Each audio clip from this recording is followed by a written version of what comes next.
Hello, and welcome to our broadcast. I'm your host, Dr. Robin Henderson, Chief Executive Behavioral Health for Providence here in Oregon. As a reminder, the information provided during this event is for educational purposes only. It is not intended, nor is it implied, to be a substitute for professional medical advice. If you have any questions regarding medical conditions or treatment plans, please consult your provider. Participating in this event with this clinician does not create a clinician-patient relationship. Now, we're here today to celebrate World Kindness Day and the whole Kindness Week. And in these times of political discourse and social justice and all these other things, I think kindness is probably more important than ever. So talk with me about how kindness could impact our mental health and well-being is Dr. Nate Goins, a clinical psychologist from Providence here in Oregon. Dr. Nate, thank you and welcome to the program.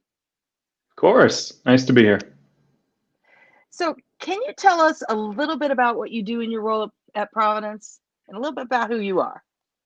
Yeah, so I'm a psychologist who works, in the offices with our doctors. So I work at our Gateway Family Medicine Clinic, just as a part of the treatment team there, working with people on really all sorts of stuff, mental health that they might be dealing with, or just they feel a little stuck, or physical health conditions that we can work with things on. The whole idea is just to help people find those ways to be themselves and to kind of live that life they want to be having. Wow. So being that this is Kindness Week and looking at kindness as something that's important, I know for me, when I think about kindness, I always go back to the rules that the kindergartners live by, right? Share, play fair, don't hit people, put things back where you found them. Yeah. Now these days, wash your hands. That's a big one for me. But the idea of kindness, when you go out in the world, watch out for traffic, hold hands and stick together, that idea of kindness. So many of us could use an extra dose of that these days. So in what ways does Providence and what you and your team does really help focus people on bringing back to kindness and compassion? So when I think about kindness and compassion and how that shows up, I think that it's a lot about how we choose to relate to each other and how we choose to see each other. And with that, this generosity really, and seeing the other person that you're working with or relating to as being someone who has plenty of value, and that you want to see as a fundamentally good person who's trying their best. And so within Providence, I think what we're always trying to do and always striving towards in the work that we're doing is that everyone that we're serving feels seen as who they are and feels like they're being viewed as someone who really is trying their best to live their best life and to make the most positive impact on the world that they can. And so in our work, just making sure that we're doing everything we can and always working to grow and be even better at how we see and accept people and let them tell us who they are and come alongside them and just be that support. The Providence mission to be steadfast in serving all patients, especially those who are poor and vulnerable, that really speaks to the epitome of kindness. How does that impact the way you work with patients? Oh man, especially that part about the poor and the vulnerable is something that is really near and dear to me.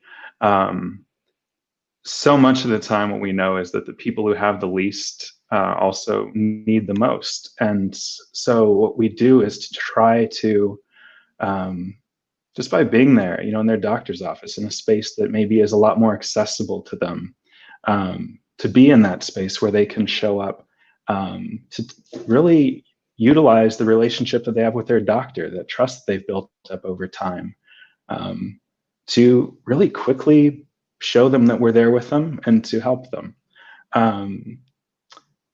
Especially now, as you were saying, right, needing that extra dose of kindness. The poor and the vulnerable, more than any of us, are in that position of all of this tumult feeling chaotic and threatening. And so the more that we can do to show up and to provide that extra layer of support, I think the more that we're enacting those values. Well, it's interesting. The United Kingdom oftentimes, especially in the last few years, have been very forward thinking about mental health and their approach, not only to peer delivered services, but their approach to how they message about mental health. And they recently had a campaign about the health benefits of kindness. And one of the things that they called out in health benefits of kindness is that kindness can create a sense of belonging and reduce isolation. In this time of COVID, when some of what we would traditionally do that would be more hands-on, how are you encouraging people to create that sense of belonging and reduce isolation? It is hard. I think everyone's dealing with that struggle. As much as we try with video calls like this one or reaching out to people over the phone, there still is that feeling that you're not able to be with the people that we love and that we care about. And when it's maybe grandparents who you can't go visit anymore, or a family member who's having a new baby coming along, we do what we can. And right now that means trying to flow with where we're at as far as how we're handling the pandemic. So in times when maybe numbers are down and we can be a little more flexible, making sure that we're really leaning into that and taking advantage of those spaces. When things are a little harder, maybe taking that step back or doing what we can to maybe find that connection in contexts that are a little bit safer. Making plans to go for walks, or just to even be out and about wandering and just seeing other people, even if you're not able to sit down or spend those hours together in close proximity. It reminds us that that's the thing that we can feel and that we can reach towards, and we can hold on to that hope as far as that coming back again in hopefully the not too distant future. Well, and it's interesting because you kind of allude a little bit in there to self-care and that idea of emotional wellness, that we need to really be taking care of ourselves as part of how we're kind to others. Is there a connection between self-care and our relationship with other people? Absolutely. Sometimes it is a lot easier for us to take care of others or to view other people as maybe deserving to be taken care of. And we tend to set ourselves aside and we work really hard to make sure that the other people in our lives feel cared for. And so we're showing them kindness. But in doing so, sometimes we drain ourselves a little too much. And in not showing ourselves the kindness of being able to say, I need the space and I need the input too. We end up in a situation where we can't continue to do that, and we can't continue to show kindness in the way that we want to. And so we have to be willing to show ourselves the kindness by holding some of those maybe even limits around how much we're willing to show up and do, by letting others be kind to us, which is also hard for a lot of people to do. And really just holding that same kind of generosity and compassion and general mindset of forgiveness for ourselves just as much as we do for others. And in that, we are able to keep showing up. That is such an interesting thought in there around this connection between mental health and emotional well-being, and not only kindness to other people, but kindness to ourselves. Do you believe, I know there's some studies out there, do you believe that this really can impact your mental health? Absolutely. I think that the way that it shows up the most for me is this idea that we kind of tell our story of our lives. The events that happen, they happen. That's life. It's fairly random at times. It's totally unpredictable. It's often out of our control. The way that we interpret it greatly shapes how we experience it.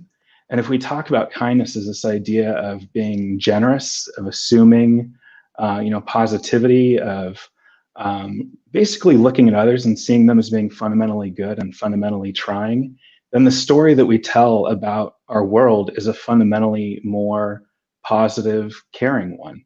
It's one in which sometimes things happen that are really difficult or really painful, but one in which people generally work hard and show up to make things a better space. And living in that version of the world just has to make you feel more positive and more hopeful, and lets you relate to people with that openness, and hopefully even to yourself with that openness. The more that you treat others and hold that narrative that says that you're trying your best, and as you're applying that to yourself and telling yourself over and over again, yeah, you're trying your best too, that can't help but sink in. That idea right now more than ever, I think, is a really, really key component, because as we're sitting here coming right off this election, there are a lot of people with very polarized opinions still. I mean, if you any foray into social media, you will suddenly see the polarized opinions out there. And how do you help people who are struggling to have compassion for people who have vastly different views, especially during this time of political unrest? How are you doing that? That is a hard question. I mean, I think what I want to say is that I would want to validate people that it makes sense that you'd be having a really hard time with this. We all have our own individual mixtures of values. That is, those things that when we see them being enacted in the world, or when we're living them out, or in the people in our immediate lives are living those out, we feel that things are right. And when they're not present, we feel that things are wrong. And it's a very fundamental thing. It's a deep feeling. And so much of what we're seeing these days with the political situation is that those values are very strongly tied to people's political perspectives. And so we talk about it wanting to be just like a conversation, as though it's this purely intellectual thing. And the reality is that it is a very emotional area. It's a very loaded area for a lot of people. And so the natural response is always going to be to want to push away those people or those situations that make us feel uncomfortable, that feel wrong, because we don't want to engage with it. We don't want to work through and question and challenge that part of ourselves, because it's us. Right. And I'd also emphasize that right now, the way that things are, for quite a lot of people, these things that we're talking about are very real threats to not just maybe their self-concept, but their feeling of safety, their ability to be treated as, an equal human to other humans. And so it is a very real thing that we're talking about right now. What I'd say is that having compassion for others in this context doesn't mean that you have to agree or approve or be okay with what they're saying. It means that you maybe work on finding that part of them that you can recognize, that humanity, that thing that says, you know what, this is a person and their views are theirs. And we can try and argue, and that's probably not going to do anything anyway. Or we can focus on that reality that we are two people with these deeply held convictions. And maybe that is enough compassion to allow for a relationship to start to build again. So often we focus on those gaps, and I think, again, that's fairly normal. It takes a lot of effort to push through and look for that shared overlap and to try and push through. And I'd say that you don't have to do this. It can sometimes feel like just way too much work, and it can sometimes put you in a position of feeling unsafe, or that the people that you're trying to engage with maybe aren't responding to your efforts in a way that makes you feel safe. But when you are in a position where it feels like maybe you can, and maybe there is room to build that relationship back up, to start from that ground of we're both just people. And I think even Joe Biden in his speech the other night, emphasizing these people are not our enemies, they're Americans, and to expand that, they're just people. And if we can try and pull it back, can't help but hopefully move us forward a little bit. Well, it's interesting because I've been thinking a lot about, leaders matter, influencers matter, the people that we look up to matter. And when they behave in a certain way, that tends to make that behavior acceptable. And we have had a world leader, we've had an American president who routinely breaks kindergarten rules, calls people Mm-hmm. names, makes fun of people, and uses his words in ways that are not kind, that don't attack policy and ideas, but attack Right. individual people at the core of who they Right. are. And as a parent, I look at that and go, if that was my kid, and my kid was calling people names and making fun of people with disabilities and doing all these other types of things, my kid and I would be having a very different conversation. But this has been what's been modeled. And so for many people, they found this behavior to be acceptable. And I Yeah. imagine that right now, many of those people are waking up and going, you know, I feel pretty bad about my behavior of making fun of people. What's some advice that we can give to some of those folks of how they can push a reset button and make a choice to not call people names and to not be Hmm. bully? How do you help people stop that behavior and make it okay?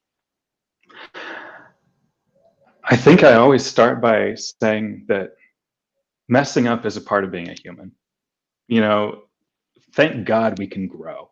Thank God we can look back and say, I don't necessarily like that version of who I was back then. If we couldn't, I mean, yeah, that'd be it. So this is always a part of what we do as people. We're always growing and looking back at things we've done and reevaluating and trying to ask, okay, how can I be more of who I'm aspiring towards today? Um, what you were describing, this president who has not in any way really reflected kindness. Um, with that, I think that for me, at least on a personal level, um, the importance of kindness has only grown as I've gotten older and as I've thought about the people who I respect most. Kindness shows up more and more and more, and I think it's because it's it's not always even people. It's not that they're universally kind or nice, right? I think that's also maybe a misnomer too. Um, you Mhm. can be kind and still be firm in convictions and still be deeply upset by things that feel wrong. But the kindness is that core choice to say that, you know what, we're all people, we're all going to mess up, we're all going to try and grow. So can we all just keep doing this thing together?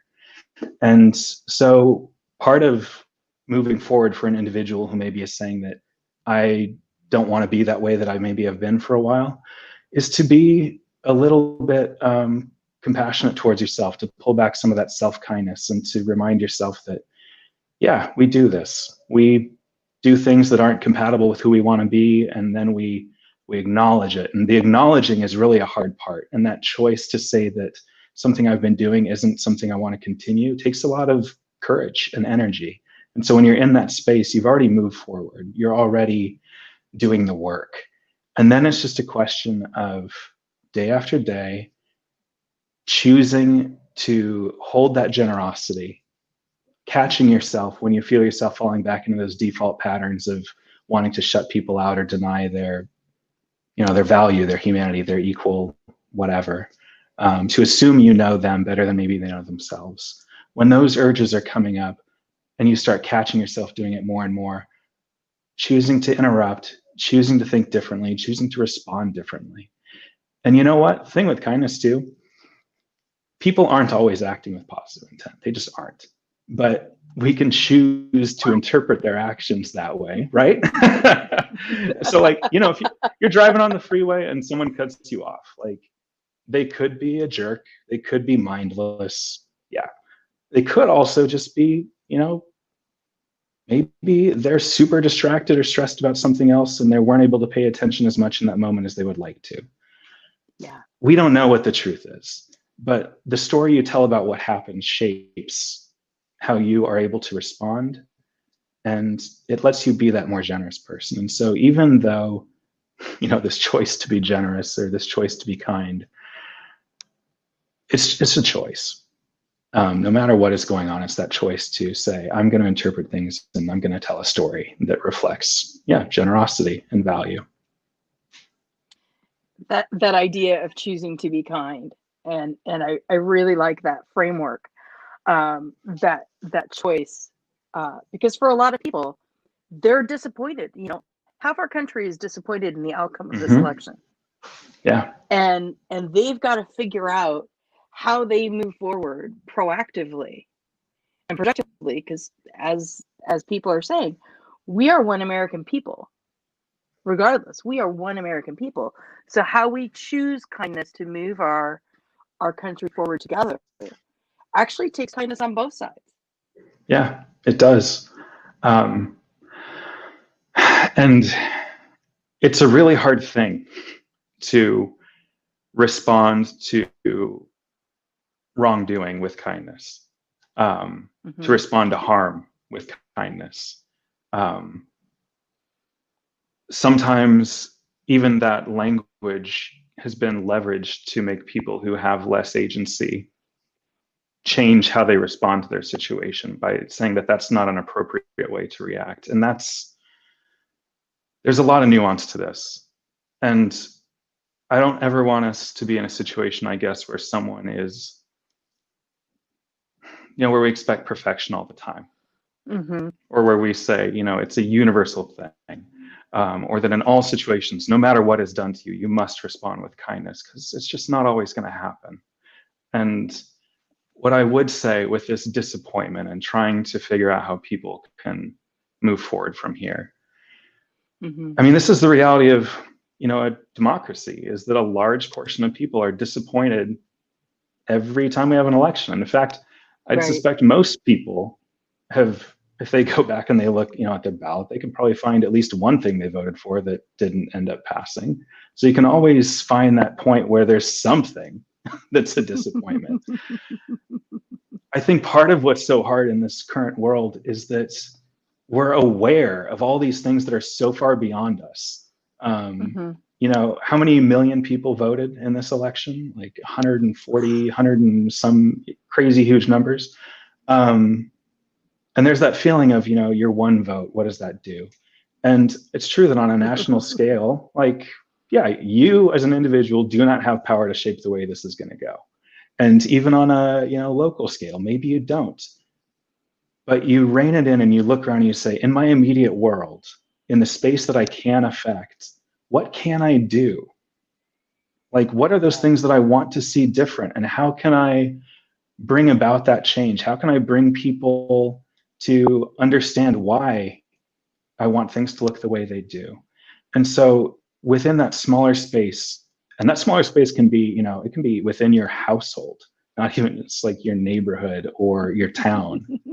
um, Starting within that world where you can have that conversation and actually maybe move the dial a little bit. And from there, as people focus on their surrounds, that's what ultimately builds to bring about those bigger changes that we want to see happen. And so even when large things, big elections take place, you can always in your own space continue to work to bring about what you're hoping for. It's so interesting because in my own household, um, we took our frustration and, you know, channeled it into advocacy and helped out with the local Mm-hmm. campaign and, Yeah. did the things that we could to help out with the local campaign. I hope that the outcome of this election allows us to re-engage in democracy and re-engage in whether it's the water board in your community or your city council Mm-hmm. or your school board. Um, Yeah. we all need to take all different kinds of views into the context of what that looks like in our local community. And I think we've given part of that away for a while. So Yeah. I loved watching all the people voting and I didn't care who you vote for at this stage in the game. What I care is that you vote. You're involved. Exactly. Get involved. Yeah.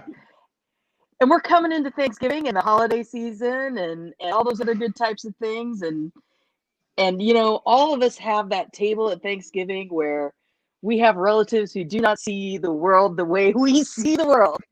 And this is going to be Yeah. our first big opportunity, even if your Thanksgiving is over Zoom. And we hope that everybody does practice a safe, socially distanced, smaller Thanksgiving. But if you want to we're going to do an episode talking about some other types of things you can do for holiday gatherings. This is kind of a different way to look at that. But But what is going to be the best way to bring up some of those sensitive political issues with your friends and family this holiday season to begin that healing process? Or actually, better yet, how do you get yourself out of a hot political conversation? I'm really glad actually that like we're talking about both sides of this, because I think they're both totally valid. Um, I'd say to begin with, decide which avenue you're going to take. Weigh the benefits of engaging in that conversation versus the cost. It's not always going to be worth it. If it's a space in which there's going to be the possibility for a productive dialogue, then sure, you can go down that road. And if you do, remember that with kindness and compassion, that the person you're talking to is a person, and that they have arrived at their views through whatever system of engagement has made sense to them. And so as you focus on maybe the issue at hand rather than attacking the individual or making assumptions about the individual based on the issue, the further you get away from the person's value or your own sense of value, the easier it's going to be to have a productive conversation. Remember that just trying to argue and change someone's mind basically never works. And in fact, that it just makes people double down even more. So yeah, it's not about trying to have an argument. It's not about trying to win a debate. It's about trying to have a conversation. Now, if you're not in a position where it's going to be productive, or you don't feel like it's sufficiently safe to go there, it is perfectly appropriate to set a boundary and say, I'm not willing. Clear communication is often enough, but if it's not, be willing to take that step and maybe even walk out of the room or pivot to go do something else. I am a huge fan of, the kiddie table. You can always go hang out with the kids, and doing something that says, you know what, I'm not into this, but I'm going to go do this for a while. It communicates very clearly, like, look, I'm here. I'm with my family. I want to be with my family. I don't want to have that conversation, but I want to be here and I want to be with my family. And yeah. I think some people are going to be spending some definite time at the kids' table this year. I absolutely think so. Yes. That's great advice. So, as we come to kind of the end of our time, one of the go-to types of things that I think can help really spur and spawn kindness are what we call those random acts of kindness. And I'm wondering if you've got some ideas in this time of COVID, in this time of a pandemic, when we can't do the things we would normally do. What are some random acts of kindness that everybody could start doing today? The one that always comes to mind for me is just, it's so simple, right? It's just interacting with people with kindness. Like a warm smile and a genuine, how are you doing today, goes a long way. Like such a long way. And especially to people who are in those roles that are typically taken for granted or underappreciated. The grocery store checkout person, or security guard, or those roles that we tend to just move through with. Or if we do have that conversation, it's very automatic, like, we're just saying, hi, how's it going? Because we're saying, hi, how's it going? But if you can reach in and find that kindness in you and bring that out in that question and in that smile, people have such a strong radar for genuineness. And so letting that be seen, I think that does more than really much of anything else we could do. Well, that is an amazing piece of advice. And I really want to thank you, Dr. Nate, for joining us today. And I want to thank all of our listeners, everybody around the Providence world. Let's take some of those random acts of kindness to heart and go out and do something nice for somebody today. Go out and make somebody smile today and spread a little kindness in the world. And I want to leave you with the one last thought from the kindergarten rules: to live a balanced life. Learn some, think some, draw and paint and sing and dance and play and work every day some. Because those kindergarten rules are really the basic things we all need to get back to. Thank you for being part of the Providence.org family, Dr. Nate. If you or someone you know are looking for medical advice, please come look at our website at Providence.org. You can also follow me on Instagram at Doc Rob Henderson. Make sure to follow Providence on social media and Twitter under Providence Health System, on Instagram, Facebook, and LinkedIn. Thank you again, Dr. Nate. It's been a pleasure talking with you. Thank you so much.